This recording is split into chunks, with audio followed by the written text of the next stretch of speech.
Wow, can you believe it's been 30 years since Jurassic Park opened on the big screen, and film historian Andrew Mercado joins us to celebrate this cinematic journey. Wow. I mean, you were there when it first opened in cinemas. What was the reaction like? Well, I just remember, you know, as you would remember, any Steven Spielberg blockbuster Big after deal. E.T. and Raiders Lost Ark, big deal. This was a film about dinosaurs. I remember taking the day off work, going to see it on the Thursday when it opened, finding the biggest screen I could, which was the Hawthorn Cinema in Brisbane, and just sitting there and going, wow, we finally have another great Spielberg movie. But this was a really groundbreaking one, wasn't it? Why? What made it so? Well, he invented DTS for this, digital theatre sound, and also the CGI, the computer-generated imagery. I mean, it had been used in tiny little bits and pieces in movies before this, but this was the first film that really showed the possibilities of what you could do and making it so seamless. I mean, before this, Ange, you and I had been watching dinosaur movies with that stop-motion, you know, plasticine, and they looked so fake and not scary. And then finally Spielberg comes along and it blows our minds. And also those dinosaurs all had personalities. They were the real stars, weren't they? Yeah, I think what's really interesting about the entire Jurassic Park franchise is that it has been based in science. So I think there's always been a smartness and an intelligence to it, that it isn't just another superhero movie making up things as it goes along. This one kind of started with science and then takes you on this crazy ride with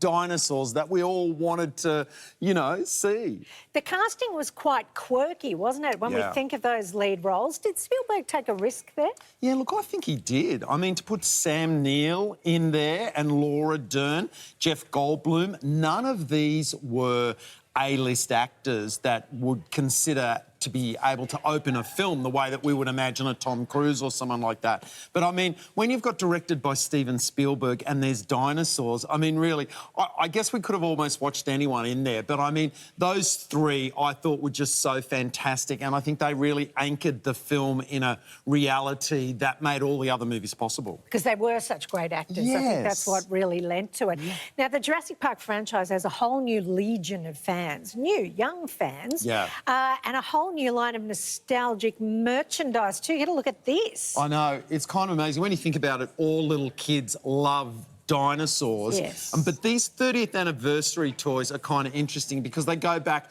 to the first toys that were brought out 30 years ago when they first did the merchandising for it. There's this incredible dinosaur, you squeeze his tummy, he does the roar from the movie. There's even an adult jigsaw puzzle and colouring. So there's something for everyone. And it's the first time ever that Lego has actually come in and recreated scenes from the film and put out a whole range here of Jurassic Park merchandise. So this is not merch just for the kids, let's be honest. Andrew, how much of this is in your personal collection? I did spread a lot of this to some of my little cousins, but those eggs are so great. They're like Kinder Surprises. But, yeah, these are fantastic. And, yeah, it's for the big kids amongst us all. Absolutely. You can celebrate Jurassic June by following Jurassic World AU, hashtag, and hashtag Jurassic Park 30.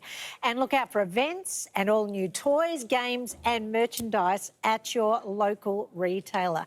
Andrew Mercado, lovely to see you. Thank you for coming in. Thank you, Ange.